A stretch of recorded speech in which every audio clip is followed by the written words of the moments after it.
नमस्कार आप सभी को। मैं अंजलिया जाड़ीवाल, मैनेजिंग डायरेक्टर टीम 360 से एक बार फिर से आप सभी के सामने मुखातिब हूँ। माय डियर फ्रेंड, जैसा कि बहुत खुशी है मुझे ये बताते हुए कि आप लोग रेगुलर बेसिस पे हमारे वीडियो देख रहे हैं, लाइक कर रहे हैं और जो है आपके मन में किसी तरह का कोई प्रश्न है वो आप हमसे पूछ भी रहे हैं। तो उसी तर्ज पे जो है कुछ लोगों के मन में सवाल था कि मैडम जैसा कि आपने बताया, आप लोग बताते हैं विजन के बारे में, तो अभी भी जो है कुछ लोगों का माइंडसेट क्लियर नहीं हुआ है विजन को लेकर के। तो आप लोगों को मैं ये बताना चाहूँगी, वैसे तो हमारे वर्कशॉप भी चलते हैं, तो आप जो है नीचे स्क्रीन पे जो नंबर दिए गए हैं उस नंबर पे कॉल करके हमसे संपर्क कर सकते हैं और ये जो विजन का जो वर्कशॉप होता है उस वर्कशॉप की आप जानकारी ले सकते हैं। लेकिन फिर भी अगर सवाल पूछा है तो हमारा जवाब देना तो जो है बनता है। तो आज जो है हमारे बीच में मौजूद टीम 360 के chairman and CEO spiritual psychologist DD Sharma ji sir को सबसे पहले तो नमस्कार। और सर मैं आपसे निवेदन करूंगी कि जैसा कि आपने पिछले वीडियो में विजन को बहुत क्लियरली बताया है, लेकिन फिर भी कुछ लोगों के मन में डाउट है कि विजन को लेकर के कि ये विजन क्या चीज़ है, इसे किस तरह से बनाना चाहिए और अगर कोई व्यक्ति के पास में विजन है तो उसे क्या बेनिफिट होगा, अगर विजन ना रखे तो उसे क्या नुकसान होगा। तो ये आप विजन के ऊपर थोड़ा सा प्रकाश डालिए ताकि हमारे देख रहे सभी दर्शकों को फायदा भी हो और वो अपने जीवन में जो है विजन को लेकर के क्लियर हो सके। अंजलि जी, सबसे पहले तो मैं आपको धन्यवाद दूंगा कि आपने विजन जैसे महत्वपूर्ण विषय को रखा है। फिर मैं अपना परिचय दूंगा कि मैं डीडी शर्मा, टीम 360 का चेयरमैन और स्पिरिचुअल साइकोलॉजिस्ट, इसके साथ ही मैं 7 हैबिट्स ऑफ हाईली इफेक्टिव का इंटरनेशनल ट्रेनर हूँ। और ये 7 हैबिट्स ऑफ हाईली इफेक्टिव एक विश्व प्रसिद्ध पुस्तक लिखी गई जिसका नाम, जिसके ऑथर जो थे वो स्टीफन आर कोवी थे। वो इंडिया आए थे एक बार, उन्होंने वर्कशॉप अटेंड किया था आज से 15-16 साल पहले, और मैंने उनका वर्कशॉप अटेंड किया था तो महंगा, 2 दिन का वर्कशॉप उनका गुड़गांव में हुआ था। 27,000 रुपये फीस थी, मुझे काफ़ी ज़्यादा लगी थी और उतनी सी लगभग मेरी 1 महीने की तनख्वाह थी, जबकि मैं सीनियर ऑफिसर हुआ करता था। उन्होंने एक बात कही, इसलिए मैंने ये विजन की बात मैं हर मोर्चे पे कहता हूँ, हर व्यक्ति को कहता हूँ। उन्होंने कहा हिंदुस्तान में कोई कमी नहीं है, बड़े मेहनती लोग हैं, बड़े जोशीले लोग हैं, बड़े आत्मविश्वासी लोग हैं, दूसरों की मददगार हैं, लेकिन इनके पास में एक चीज़ की कमी है और वो है विजन नहीं है इनके पास। भविष्य में क्या करना है इनके पास कोई प्लानिंग नहीं है, जो ही कोई काम आ गया ये कर लेते हैं। उन्होंने मुझे उदाहरण दे करके 2 उदाहरण बताए। आपके प्रधानमंत्री, उन दिनों देवगौड़ा जी प्रधानमंत्री थे, तो वो कहते थे देवगौड़ा जी को ये नहीं मालूम कि मेरे को यहाँ 6 महीने रहना है, 3 महीने रहना है, तो वो क्या विजन डॉक्यूमेंट बनाएगा, उसको यही तक पता नहीं। और तो आपके प्रधानमंत्री के पास में भी विजन की कमी है। दूसरा उन्होंने बताया कि आपके यहाँ बैंकों में मैं देखता हूँ तो कैशियर इंतजारी करता रहता है कि कोई पैसा लाए तो मैं जमा कर दूँ। अरे तुम्हारी ड्यूटी है लोगों से पैसा लाना, और कहाँ कहाँ से डिपॉजिट मिल सकती है उसके प्रति वो लापरवाह है, कोई विजन नहीं है। को आ गया तो उसके जमा कर लिए, यानी अर्जेंट माइंडेड के लोग हैं, उनकी कोई प्लानिंग नहीं है। तो विजन का मतलब क्या है कि आप भविष्य में क्या करना चाहते हैं ये तय कीजिए, कमान अपने हाथ में लीजिए कि मुझे ज़िंदगी में ये काम करने हैं। जो कमान हाथ में नहीं लेगा वो कितनी मेहनत करे सारी व्यर्थ जाएगी। क्यों जाएगी? अब मैं जिसके पास विजन नहीं है उसको 5 नुकसान होंगे। पहले नुकसान सुन लो फिर फायदे की बात करूंगा। 5 नुकसान होंगे। सबसे बड़ा नुकसान क्या होगा कि जिसके पास विजन नहीं है वो आदमी के अपने आप को परिस्थितियों का मारा हुआ समझेगा, दूसरे लोगों के द्वारा प्रताड़ित समझेगा और जख्मी होया हुआ समझेगा, शिकार कर लिया गया, मैं पीड़ित हूँ, मैं व्यथित हूँ, मैं दुखी हूँ, मैं जिंदगी का मारा हूँ, मैं नक्षत्रों का मारा हुआ हूँ, मैं बेवक्त पैदा हो गया, मेरा कोई नहीं है, मैं अभागा हूँ। ये विक्टिमाइजेशन की फीलिंग उसके अंदर रोम रोम में भर जाएगी, वो उसे कहीं का नहीं छोड़ेगी, आगे नहीं बढ़ेगी। वो कि मैं आगे बढ़ ही नहीं सकता, मैं तो प्रताड़ित हूँ, मैं तो दुखी हूँ, मैं तो पैदा ही अभागा हूँ, मेरा तो जन्म ही गलत नक्षत्रों में हो गया। तो वो व्यक्ति क्या है कि अपने आप को विक्टिमाइज्ड फील करता है, अभागा फील करता है, अपने आप को दुखी, व्यथित, पीड़ित और जख्म खाया हुआ, शिकार होया हुआ महसूस करता है। नंबर 1 नुकसान हो गया। अब उसके पास में आगे बढ़ने का कोई चांस नहीं है।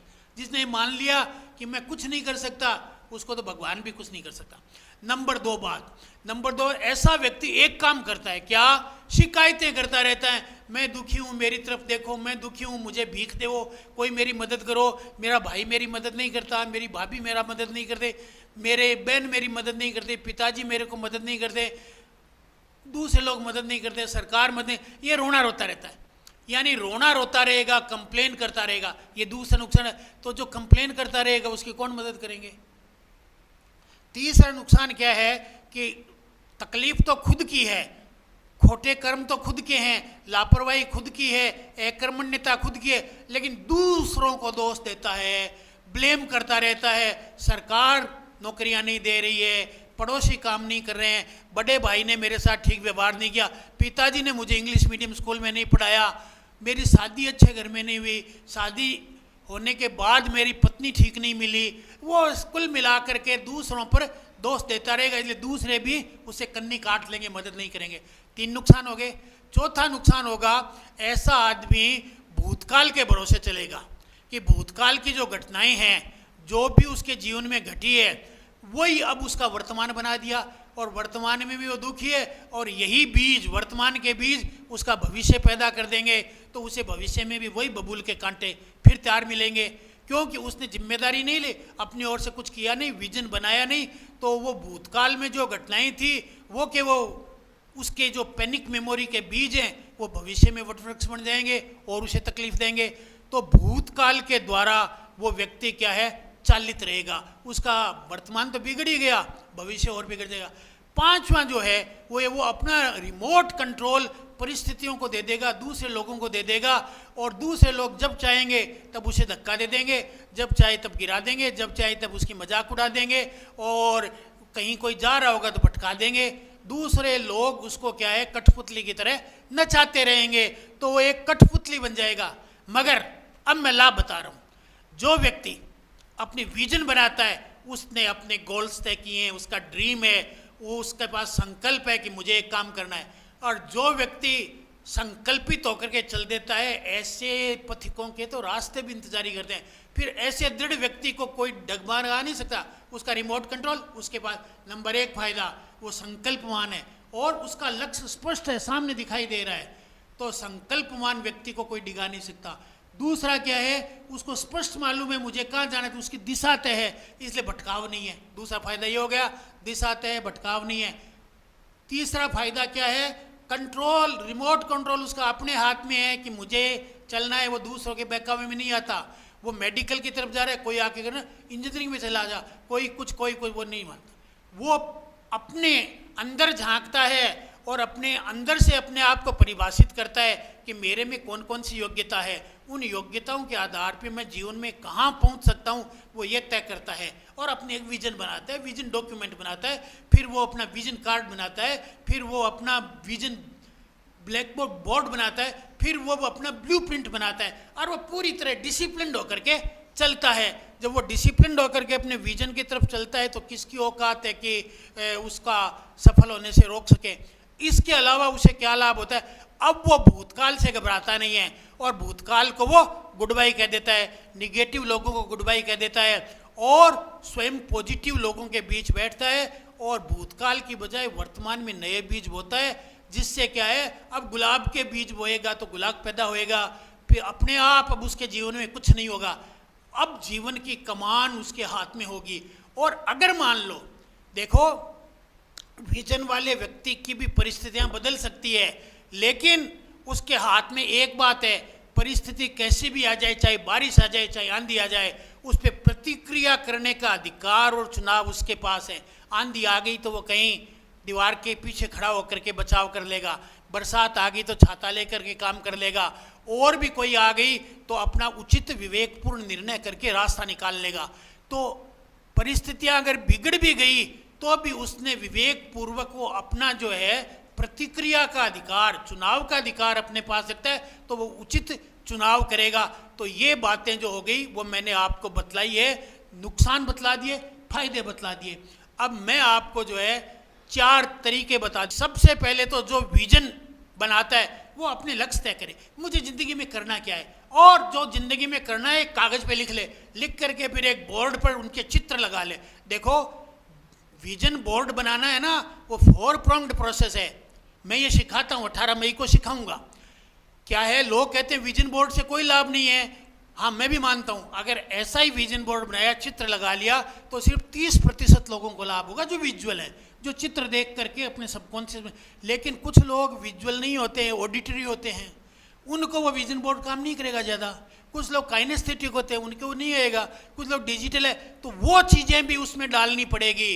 तो आप विजन बोर्ड बनाओ, उसके साथ में कुछ म्यूजिक डालो, कुछ उसमें गतियाँ डालो, मूवमेंट डालो, ताकि जैसे फिल्म होती है ना, आपने मूवी देखी है तो मूवी में शानदार से शानदार अभिनेत्रियों को दिखाया जाता है, शानदार से शानदार सीनरी दिखाई जाती है, ताकि विजुअल लोग खुश हो जाएं, और बढ़िया गाने लगाए जाते हैं ताकि ऑडिटरी लोग, और मूवमेंट, भाग दौड़, मार धाड़ दिखाई जाती है ताकि काइनेस्थेटिक लोग भी प्रभावित हो जाए, और बुद्धिमत्ता की बातें भी की जाती है कहानी में ताकि डिजिटल लोग भी आकर्षित हो जाए। तो जैसे मूवी में आपके चारों प्रकार के जो सेंसेज है उनको कवर किया जाता है, ऐसे ही मैं इस विजन बोर्ड में भी चारों प्रकार के सेंसेज को कवर करना सिखाऊंगा ताकि मोस्ट इफेक्टिव हो जाएगा। उसके बाद में विजन बोर्ड पर 5 चीज़ें लिख लो, मैं तो 5 काम में करूँगा, और एक विजन कार्ड बना लो, उस पर लिख लो, उसको जेब में रखो, सुबह शाम उसे देखते रहो ताकि फोकस्ड रहो। फोकस, जब सूर्य की किरणें कन्वेक्स लेंस के द्वारा कागज पे डाली जाती है, कागज जल जाता है ना। तो फोकस्ड होकर के जब काम करोगे तो सफलता सुनिश्चित है।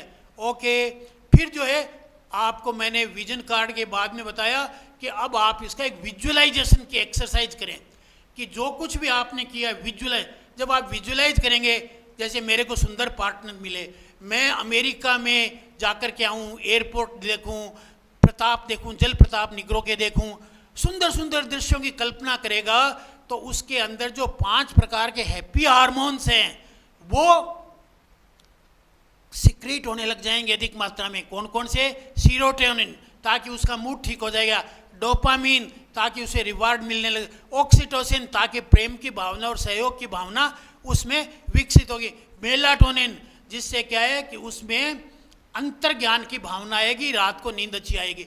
और जो लोग विजन नहीं रखते हैं, जिनके पास भी विजन नहीं है, विजुअलाइजेशन नहीं है, उनको क्या होगा, थोड़े से तकलीफ आएगी, तो कोर्टिसोल हार्मोन जागृत होगा, कोर्टिसोल सिक्रीट होगा, जिससे या तो वो लड़ने में लग जाएगा, है ना, या तो आपसे लड़ेगा और या भाग जाएगा। लड़ना और भागना जो है कोर्टिसोल कराता है, और दोनों ही स्थितियों में लड़ेगा तो भी रिलेशन खराब हो गया, आप आगे नहीं कर पाओगे काम उसके साथ, और यदि भाग गया तो भी बुरा है। वो भागना तो और ज़्यादा, आपके अंदर तो टीस बैठी हुई है, कर नहीं रहा है, तो वो तो और ज़्यादा बुरा है, आपके अंदर साइकोसोमेटिक डिजीजेज और पैदा कर देगा और रिलेशंस खराब कर। संवाद में थोड़ी कटुता आ जाए, इतनी बुरी नहीं है जितनी संवादहीनता हो जाए, भाग जाएगा तो इसका मतलब संवादहीनता आ गई। तो मैंने आपको बताया, अब एक और बात बताता हूँ, वह ब्लूप्रिंट बनाइए, जिंदगी का एक कागज पे पूरी जिंदगी का ब्लूप्रिंट बना ले।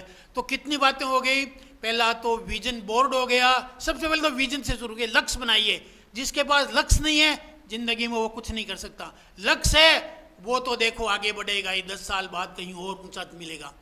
फिर विजन कार्ड बनाइए, फिर जो है विजुअलाइजेशन कीजिए, और फिर जो है विजन से मुतल्लिक है ब्लू प्रिंट बनाइए, ताकि आपकी जिंदगी आपके चाहे अनुसार चले, और यदि विपरीत परिस्थिति आ जाए तो प्रतिक्रिया करने का पावर अपने पास में रखिए, दैट इज योर चॉइस। तो मेरे ख्याल से विजन के बारे में मैंने काफ़ी कुछ आपको बतला दिया।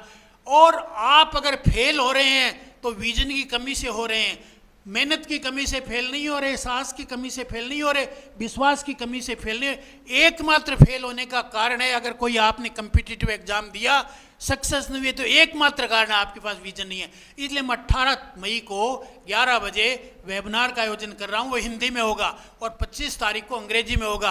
आपको मैं विजन डॉक्यूमेंट बनाना, विजुअलाइजेशन करना, विजन कार्ड बनाना, ब्लूप्रिंट बनाना, ये सिखाऊंगा, ताकि आपकी ज़िंदगी में एक स्पष्ट विजन बने, और जिसके पास विजन है वही तो कल साम्राज्य खड़ा करेगा। धन्यवाद। बहुत बहुत धन्यवाद सर आपका। आपने विजन से रिलेटेड काफ़ी कुछ जो है यहाँ पे क्लियर किया है, और उम्मीद करती हूँ जितने भी दर्शक ये प्रोग्राम देख रहे हैं आप लोगों के सारे डाउट्स क्लियर हो चुके होंगे। अगर आप भी अपने जॉब में, बिजनेस में, स्कूल में, पढ़ाई में या कंपटीशन एग्जाम में या किसी भी फील्ड में अगर आप एक्सपर्ट बनना चाहते हैं तो आप खुद सोचिएगा, अगर आपने ये वीडियो पूरा देखा है तो अगर आपके पास में विजन है तो आपको क्या बेनिफिट होगा, अगर विजन आपके पास में नहीं है तो आपको किस तरह से जो है हानि होने वाली है, और अगर आप विजन रखते हैं तो आपको किस तरीके से विजन रखना होगा। बाकी अगर आप और भी ज़्यादा डिटेल में जानना चाहते हैं तो नीचे डिस्क्रिप्शन में आपको इस विजन से रिलेटेड काफ़ी कुछ जानकारी आपको जानने को मिलेगी। वहाँ पे इस विजन से रिलेटेड ई बुक भी दी गई है, आप उस ई बुक को जो है फ्री ऑफ कॉस्ट डाउनलोड कीजिए,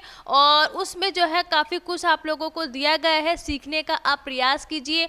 और कमिंग जो है 18 मई को रविवार सुबह 11 बजे हमारा एक महा वेबिनार होने जा रहा है, उस वेबिनार का भी आप हिस्सा बनिए। नीचे दिए गए नंबर पे आप कॉल करो, कॉल करके वेबिनार की जानकारी प्राप्त करो, ताकि आपका जो है विजन से रिलेटेड सारे डाउट्स क्लियर हो चुके और आप जो है अपने फील्ड में एक्सपर्ट बन सके। Thank you very much.